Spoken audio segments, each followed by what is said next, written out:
Praise the Lord. கர்த்தருடைய நாம மகிமைப்படுவதாக. இன்னைக்கு நம்ம பார்க்கக்கூடிய தேவனுடைய வார்த்தை இயேசு கிறிஸ்து.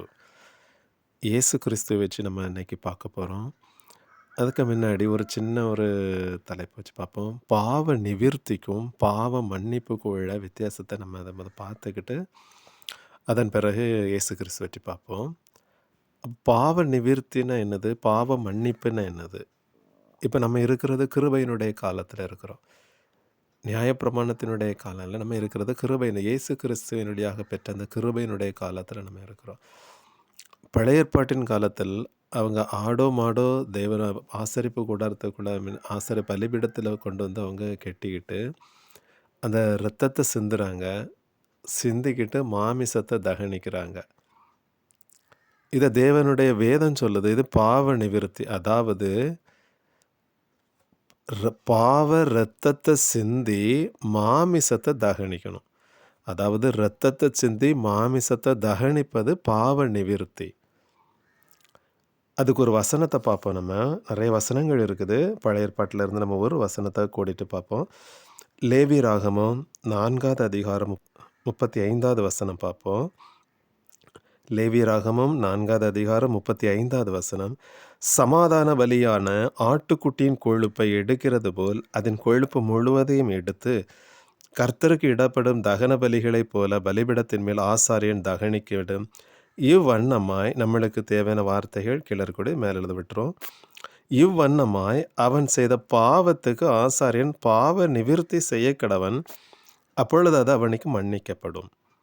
அப்போ பாவ நிவிர்த்திக்கும் பாவ மன்னிப்பும் நம்ம பார்க்கும் பொழுது, பாவ நிவிர்த்தி என்பது நான் செய்யலை, எனக்குள்ளே இருக்கக்கூடிய அந்த பாவத்தினுடைய அந்த இரத்தத்தினுடைய ஜீவன். அப்போ ஆண்டவர் சொல்லக்கூடியது லேவி ராகமம் 17வது அதிகாரத்தில் 11வது வசனம் சொல்லுது, மாமிசத்தின் உயிர் இரத்தத்தில் இருக்கிறது, நான் அதை உங்களுக்கு பலிபிடத்தின் மேல் உங்கள் ஆத்மாக்களுக்காக பாவ நிவிர்த்தி செய்யும்படிக்கு கட்டளையிட்டேன். ஆத்மாவிற்காக பாவ நிவிர்த்தி செய்கிறது இரத்தமே. அப்போ நம்மளுடைய ஆத்மாவுக்காக அதாவது நான் அல்ல, நான் செய்யக்கூடிய இந்த சரீரம் உலகத்தோடும் இந்த உள்ளார்ந்த மனுஷன் ஆவிக்குரியதாக இருக்கிறது. அப்போ இந்த உள்ளார்ந்த மனுஷன், அதாவது இந்த சரீரம் புறம்பான மனுஷன் அது பாவம் செய்ய செய்ய உள்ளார்ந்த மனுஷனுக்கு மேலே பாவம் ஏறு.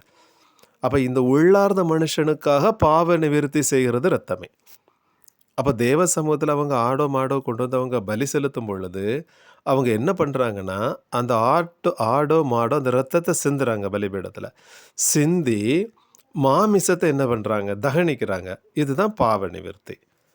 அப்போ இப்படி செய்கிறதன் மூலம், அதாவது ஒரு மிருகத்தை அவ்வளவு நான் அல்ல, என்னுடைய அதாவது ஒரு மனுஷனுடைய சரீரத்தில் இருக்கக்கூடியது இந்த பாவரத்தம். இந்த பாவரத்தம் அவ்வளோத்தையும் அவன் சிந்தனும், மாமிசம் தகனிக்கப்படணும். அப்போ தேவன் என்ன பண்ணுறாரு?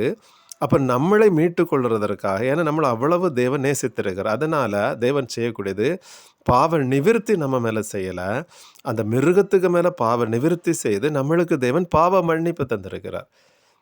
அப்போ இப்பொழுது இயேசு கிறிஸ்து, அதாவது கிருபையினுடைய காலத்தில் இருக்கிறதுனால இப்போ என்ன நடந்தது? அங்கே மிருகத்தின் மேலே செய்யப்பட்டது இப்பொழுது பிதாவாகிதேன் அவருடைய குமாரனை அனுப்பி அவருடைய குமாரனுக்கு மேலே பாவ நிவிர்த்தி செய்திருக்கிறார். அதாவது அவ்வளவு இரத்தத்தையும் சிந்தி மாமிசத்தை தகனித்திருக்கிறார். அப்போ மாமிசம் தகனிக்கிறது என்னது? அதாவது சிலுவையில் தூக்கி அடிப்பது மாமிசத்தை தகனிக்கிறதாகுது. அப்போ இது யார்? இது பாவ நிவிர்த்தி செய்திருக்கிறார். அப்போ நம்ம ஆடு மாடை கொண்டு பலி செலுத்தி நம்ம பாவ மன்னிப்பு பெற தேவையில்லை. ஏற்கனவே பிதாவாகிய தேவன் பாவ நிவிர்த்தி அவருடைய குமாரனுக்கு மேலே செய்திருக்கிறார். அதை விசுவாசித்து நான் பாவ மன்னிப்பு பெறேன். அதாவது அது எப்படின்னா, என்னுடைய பாவத்தை நான் அறிக்கையிடும் பொழுது தேவன் என்னை கழுவி பரிசுத்தப்படுத்துகிறார். அப்போ பாவ நிவிர்த்தி அதை நான் விசுவாசிக்கிறேன். எனக்காக தேவன் அவருடைய குமாரன், பிதாவாகிய தேவன் அவருடைய குமாரனை அனுப்பி பாவ நிவிர்த்தி செய்திருக்கிறார், எனக்கு பாவ மன்னிப்பு தந்திருக்கிறார். அதை நான் விசுவாசித்து, அதாவது நான் என்னுடைய பாவத்தை அறிக்கையிட்டு என்னுடைய பாவத்தை நான் கழுவி என்னை பரிசுத்தப்படுத்துகிறேன்.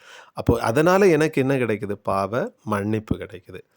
அப்போ பாவ நிவிர்த்தி வேற, பாவ மன்னிப்பு வேற. பாவ நிவிர்த்தி, பாவ இரத்தத்த சிந்தி மாமிசத்த தகனிக்கிறது. அதாவது ஒரு மிருகத்துக்கு மேல செய்யப்பட்டது.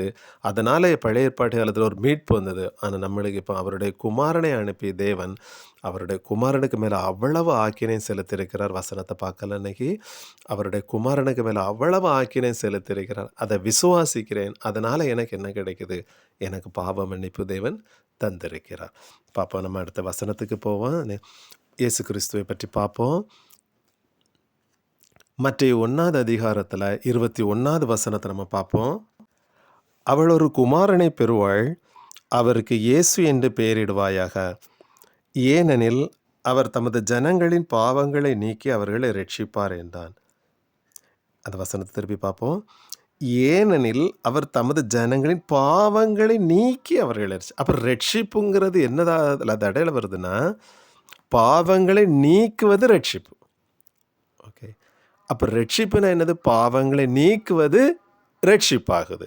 அப்போ மத்தேயு 1வது அதிகாரத்தில் 21வது வசனம் நம்மளுக்கு இதை அடையாளப்படுத்துது. அப்போ பிதாவாகிய தேவன் அவருடைய குமாரனை இந்த பூமியில் அனுப்பியிருக்கிறார். அப்படிதானே? இன்னொரு வசனத்தை பார்ப்போம். அப்போஸ்தலர் 17வது அதிகாரத்தில் 26வது வசனத்தை பார்ப்போம். மனுஷ ஜாதியான சகல ஜனங்களையும் அவர் ஒரே இரத்தத்தினாலே தோன்ற பண்ணி பூமியின் மீதெங்கும் குடியிருக்க செய்து முன் தீர்மானிக்கப்பட்ட காலங்களின் அவர்கள் குடியிருப்பின் எல்லைகளையும் குறித்திருக்கிறார். எல்லா மனுஷனையும் தேவன் என்ன ஒரே இரத்தத்தினால், அதாவது பாவ இரத்தத்தினால மனுஷனை சிருஷ்டித்திருக்கிறார். இதான் அந்த வசனம் சொல்லுது. அப்போ ஒரு மனுஷனுடைய சிருஷ்டிப்பு அப்படிங்கக்கூடிய ஒரு மனுஷன் அன்ற சொல்ல மனுஷ சகல ஜனங்கள் எல்லா மனுஷனுடைய பிறப்பு இதாகுது பாவ இரத்தத்தினுடைய ஒரு தன்மையாக தேவன் அங்கே அடையாளப்படுத்துகிறார். இன்னொரு வசனத்தை பார்ப்போம். கலாத்தியர் 4வது அதிகாரத்தில் 5வது வசனத்தை பார்ப்போம். காலம் நிறைவேறின போது ஸ்திரீனிடத்தில் பிறந்தவரும் நியாயப்பிரமாணத்திற்கு கீழ் ஆனவருமாகிய தம்முடைய குமாரனை தேவன் அனுப்பினார். அப்போ பிதாவாகிய தேவன் அவருடைய குமாரனை நியாயப்பிரமாணத்திற்கு கீழ்ப்பட்டவராக இந்த பூமியில் என்ன பண்ணியிருக்கிறார்? தேவன் அனுப்பியிருக்கிறார். அப்போ ஏன் இந்த ஒரு வசனத்தை நம்ம பார்ப்போம். ஏன் இந்த பூமியில் அனுப்பியிருக்கிறார்? பிதாவாகிய தேவன் அவருடைய குமாரனை இந்த பூமியில் அனுப்பியிருக்கிறார். அப்போ அவருடைய குமாரனுடைய தன்மை எப்படிப்பட்ட ஒரு தன்மையாக இருக்கிறது? ஒரு வசனத்தை பார்ப்போம். 2 கொரிந்தியர் 8வது அதிகாரத்தில் 9வது வசனத்தை பார்ப்போம். நம்முடைய கர்த்தராகிய இயேசு கிறிஸ்துவின் கிருபை அறிந்திருக்கிறீர்களே, அவர் ஐஸ்வர்யம் உள்ளவராயிருந்தும் நீங்கள் அவருடைய தரித்திரத்தினாலே ஐஸ்வர்யன் ஆண்கள் ஆடுகும்படிக்கு உங்கள் நிமித்தம் தரித்திரரானாரே. அப்போ இயேசு கிறிஸ்துவினுடைய இந்த பிறப்பு தேவன் சொல்றாரு, அவர் அவர் ஒரு ஐஸ்வர்யம் உள்ளவராக இருந்திருக்கிறார். அதாவது இந்த பூமியில் ஒரு மனுஷ சாயலாக பிறப்பதற்கு முன்னாடி அவர் ஐஸ்வர்யவனாக இருந்திருக்கிறார். அவர் அந்த தன்மையை இழந்து, அதாவது விட்டுக்கட்டு ஒரு மனுஷ சாயலாக இந்த பூமிக்கு வந்திருக்கிறாரா. அவர் சொல்றார் தரித்திரனாக இருக்கிறார். தரித்திரனாக இந்த பூமியில் வந்து பிறந்திருக்கிறார். அப்போ நம்ம அப்படின்னா இந்த வசனத்தை நம்ம பார்க்கும் பொழுது, அப்போ தேவன் ஐஸ்வர்யத்தை எதை சொல்றாரு, தரித்திரங்கிறது எதை சொல்றாரு? நம்ம முன்னாடி இந்த இந்த ஒரு ஐஸ்வர்யத்தை பற்றி ஒரு வீடியோ போட்டிருக்கோம், அதில் பார்த்தா தெரியும். அப்போ ஐஸ்வர்யங்கிறது எதை அடையாளப்படுத்துதுன்னா, பரலோகத்தை அடையாளப்படுத்த, அதாவது பிதாவாகிய தேவன் அவருடைய குமாரனை எங்கேருந்து அனுப்பியிருக்கிறாராம்? பரலோகத்திலிருந்து அனுப்பியிருக்கிறாராம். அதாவது ஐஸ்வர்ய சம்பந்தராக இருந்தவர் தரித்திரங்கிற ஒரு ஸ்தானத்தில் வந்திருக்கிறாரு. அப்போ இந்த பூமியில் மனுஷ சாயல் ஆன தேவன் தன்னை தரித்திரனாக அடையாளப்படுத்த எதற்கா? நம்ம எல்லாரையும் ஐஸ்வர்யனாக. அப்போ ஐஸ்வர்யம் என்று சொல்வது தேவன் சொல்லக்கூடிய ஐஸ்வர்யம் எதை அடையாளப்படுத்தக்கூடியதாக இருக்குதானா? பரலோகத்துக்கு அடுத்த ஐஸ்வர்யத்தை பெறும்படியாக தேவன் நம்மை அழைத்திருக்கிறார். அப்போ தேவன் நம்மளை அழைத்ததின் நோக்கம் இந்த பூமியில் உள்ளவைகளை அல்ல, கொலோசியரில் அடையாளப்படுத்த 3வது அதிகாரத்தில் சொல்ல முடியும், பூமியில் உள்ளவைகளை அல்ல, மேலானே. அப்போ அந்த ஐஸ்வர்யத்தை நம்மை அடைக்கும், அந்த ஐஸ்வர்யத்தை அடையும்படிக்கு தேவன் நம்மை அழைத்திருக்கிறார். அப்போ தேவனுடைய சிருஷ்டிப்பு, தேவன் இந்த பூமியில் வந்திருக்கிறாரு, தன்னை தரித்திரனாக அடையாளப்படுத்தி இருக்கிறார். ஏன் இந்த பூமிக்கு வந்திருக்கிறார் அப்படின்னு பார்க்கக்கூடிய நேரத்தில் 1 யோவான் 3வது அதிகாரத்தில் 8வது வசனத்தை பார்ப்போம். பாவம் செய்கிறவன் பிசாசினால் உண்டாயிருக்கிறான். ஏனெனில் பிசாசானவன் ஆதி முதல் பாவம் செய்கிறான். பிசாசினுடைய கிரியைகளை அழிக்கும்படிக்கே தேவனுடைய குமாரன் வெளிப்பட்டார். அப்போ ஏன் தேவன் வெளிப்பட்டார் இந்த பூமியில்? பிசாசினுடைய கிரியைகளை அழிக்கும்படிக்காக இந்த வந்திருக்கிறார். அப்போ எந்த பிசாசினுடைய கிரியைகள்? பூமியில் இருக்கக்கூடிய பிசாசினுடைய கிரியைகள், இல்லை அங்கேங்கே நடமாடக்கூடிய எந்த கிரியைகள்? நம்மளுடைய சரீரத்தில் இருக்கக்கூடிய பிசாசினுடைய கிரியைகளை அழிக்கும்படியாக மனுஷகுமாரன் இந்த பூமியிலே வந்திருக்கிறார். இன்னொரு வசனத்தை பார்ப்போம். ரோமர் 8வது அதிகாரத்தில் 3வது வசனத்தை பார்ப்போம். அது எப்படியெனில், மாம்சத்தினாலே பலவீனமாயிருந்த நியாயப்பிரமாணம் செய்யக்கூடாததை தேவனே செய்யும்படிக்கு தம்முடைய குமாரனை பாவ மாமிசத்தின் சாயலாகும் பாவத்தை போக்கும் பலியாகவும் அனுப்பி மாமிசத்திலே பாவத்தை ஆக்கினைக்குள்ளாக தீர்த்தார். நம்ம பார்த்தோம் பாவ நிவிர்த்தி, பாவ மன்னிப்பு. அப்போ பாவ நிவிர்த்தி எப்படி செய்திருக்கிறார் தேவன்? அவருடைய குமாரன், அதாவது அவருடைய குமாரன் அவருடைய குமாரன் ஆக்கினைக்கு உட்படுத்த தேவன் சொன்ன பலியாக ஒப்பு கொடுத்திருக்கிறார். மாமிசத்திலே நான் பாவத்தை ஆக்கினைக்கு உள்ளாக தீர்க்கிறார். அப்போ பாவத்தை மாமிசத்திலே தீர்க்க வேண்டியதாக இருக்கிறது. அதனால தான் இரத்தத்தை சிந்தி மாமிசத்தை தகனித்தல் பாவ நிவிர்த்தி.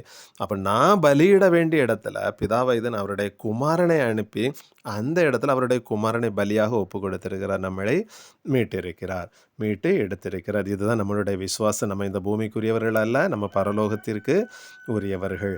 அப்போ இன்னொரு வசனத்தை பார்ப்போம். இயேசு கிறிஸ்துவை பற்றி நம்ம அறிய வேண்டியதாக இருக்கிறது. அப்போ நம்ம செய்யக்கூடிய ஒவ்வொரு பாவங்களும் பாவ மன்னிப்பு வாங்கிட்டு இருக்கிறோம். பாவ நிவிர்த்தி அல்ல, ஏற்கனவே ஒரு பாவ நிவிர்த்தி செய்யப்பட்டிருக்குது. அதை விசுவாசித்து நம்ம பாவ மன்னிப்பு வாங்கிட்டு இருக்கிறோம். ரோமர் 6வது அதிகாரத்தில் நம்ம 16வது வசனத்தை பார்க்கும் பொழுது, மரணத்துக்கு ஏதுவான பாவத்துக்கான நீதிக்கு ஏதுவான கீழ்ப்படிதலுக்கான எதற்கு கீழ்ப்படியும்படி உங்களை அடிமைகளாக ஒப்பு கொடுக்கிறீர்களோ அதற்கே கீழ்ப்படுகிற அடிமைகளாக இருக்கிறீர்கள் என்று அறியீர்களா? அப்போ ஆண்டவர்கிட்ட நம்ம அறிக்கையிட முடியாது, நான் பாவம் செய்யலாம் ஆண்டவர். ஆனால் வசனம் சொல்லுது, நான் பாவம் செய்கிறேன்னா என்னுடைய சரீரம் அந்த புறம்பான மனுஷன் இந்த பூமியோடு தொடர அது செய்கிறது. அப்போ எதற்கு நான் கீழ்ப்படினேன்? அதாவது பிசாசுக்கு கீழ்ப்படிந்தாகி பிசாசினுடைய கிரியைகள் என்னிடத்தோட, அதாவது ஆவியானவருக்கு நான் கீழ்ந்தேன், ஆவியினுடைய கனிகள் என்னிட்ட இருந்தது வெளிப்படமாக இருக்கிறது. அப்போ ஏன் இயேசு கிறிஸ்துவை பற்றி நம்ம அறிய வேண்டியதாக இருக்குது? இவ்வளவு நேரம் நம்ம இயேசு கிறிஸ்துவை பற்றி பார்த்துட்டு இருக்கிறோம். ஏன் இந்தந்த காரியங்களை நான் அறிய வேண்டியதாக இருக்குது அப்படின்னு பார்க்கக்கூடிய நேரத்தில் 2 பேதுரு 2வது அதிகாரத்தில் 20வது வசனத்தை பார்ப்போம். கர்த்தரும் இரட்சகருமாய் இருக்கிற இயேசு கிறிஸ்துவை அறிகிற அறிவினாலே உலகத்தின் அசுத்தங்களுக்கு தப்பினவர்கள் மறுபடியும் அவைகளில் சிக்குண்டு ஜெயிக்கப்பட்டால் அவர்களுடைய பின்னிலைமை முன்னிலைமையிலும் கேடு உள்ளதாக இருக்கும். வசனம் என்ன சொல்லுது? இயேசு கிறிஸ்துவை பற்றி நான் அறிய வேண்டியதாக இருக்குதான். அப்போ வசனம் நம்மளை அழகாக அடையாளப்படுத்துது. இயேசு கிறிஸ்துவை பற்றி அறிய உலகத்தினுடைய அசுத்தத்திலேருந்து எனக்கு விடுதலை, அதாவது இந்த பாவ உலகத்திலேருந்து எனக்கு என்ன ஆகுது? விடுதலை ஆகுது. அப்போ ஏன் இயேசு கிறிஸ்துவை பற்றி நான் அறிய வேண்டியதாக இருக்குதுன்னு பார்க்கும் பொழுது, இயேசு கிறிஸ்துவை பற்றி அறிய எனக்கு இந்த பாவ உலகத்திலேருந்து விடுதலை ஆகிட்டே இருக்குது. அப்போ எனக்கு இந்த பாவ உலகத்திலேருந்து விடுதலை ஆகணும்னா இந்த வசனங்கள் நான் என்ன பண்ண வேண்டியது? நான் எனக்குள்ளால் தியானிக்க வேண்டியிருக்குது. அப்போ தான் இந்த பாவ உலகத்திலேருந்து எனக்கு விடுதலை. அப்போ இயேசு கிறிஸ்து என்கிற அந்த ஞானத்தை பற்றியுள்ள அறிவு எனக்கு தேவை. அதுக்கு நான் என்ன பண்ண வேண்டியது இருக்குதா? என்னுடைய ஜெப வாழ்க்கையில் ஒரு விண்ணப்பமாக நான் வைக்க வேண்டியதாக இருக்குது. யாக்கோபு 1வது அதிகாரத்தில் 4வது வசனம் சொல்லுது, நீங்கள் ஒன்றிலும் குறைவுள்ளவர்களாயிரும் பூரணராயும் நிறைவுள்ளவராயும் பொறுமையானது பூரண சிறிய கிரியை செய்ய கடவுது அப்படின்னு வருது. அதுக்கு அடுத்த வசனம், உங்களில் ஒருவன் ஞானத்தில் குறைவுள்ளவனாயிருந்தால் யாவருக்கும் சம்பூர்ணமாய் கொடுக்கிறவரும் ஒருவரையும் கடிந்து கொள்ளாதவருமாகிய தேவனிடத்தில் அப்பொழுது. அப்போ ஞானம் என்று தேவன் அடையாளப்படுத்தக்கூடியது எதாக இருக்குது? இயேசு கிறிஸ்து என்கிற அந்த பரிசுத்த ஆவியை பற்றி நான் அறிய வேண்டியதாக இருக்குது. அந்த பரிசுத்த ஆவியை பற்றி நான் அறியும் பொழுது எனக்கு இந்த உலகத்தினுடைய அசுத்தத்திலேருந்து எனக்கு விடுதலை ஆகுது. அப்போ இயேசு கிறிஸ்துவை பற்றி நம்ம அறிய வேண்டியதாக இருக்குது. இயேசு கிறிஸ்துவை பற்றி நம்ம பார்த்துட்டு இருக்கிறோம். இன்னும் கர்த்தருடைய கிருபை இருந்தனா இன்னும் வரக்கூடிய வகுப்புகளில் நம்ம இயேசு கிறிஸ்துவை பற்றி அறியலாம். கேளுங்க.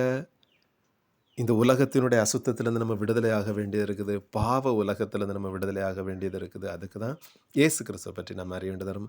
அவருடைய இரத்தம் நம்மளுடைய எல்லா பாவத்தையும் கழுவி பரிசுத்தப்படுத்தும். கர்த்தருடைய நாமம் மகிமைப்படுவதாக. அல்லேலூயா.